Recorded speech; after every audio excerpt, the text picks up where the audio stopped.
Governor Sindh Kamran Khan Tessori ने dumpers mafia के खिलाफ सड़कों पर आने का ऐलान कर दिया।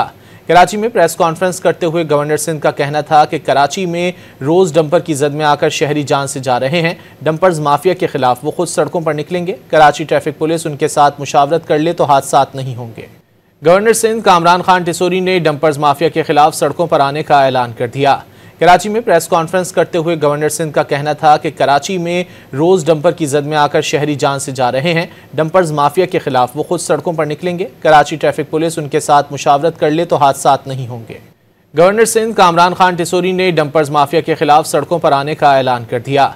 कराची में प्रेस कॉन्फ्रेंस करते हुए गवर्नर सिंध का कहना था कि कराची में रोज डंपर की जद में आकर शहरी जान से जा रहे हैं। डंपर्स माफिया के खिलाफ वो खुद सड़कों पर निकलेंगे। कराची ट्रैफिक पुलिस उनके साथ मुशावरत कर ले तो हादसा नहीं होंगे।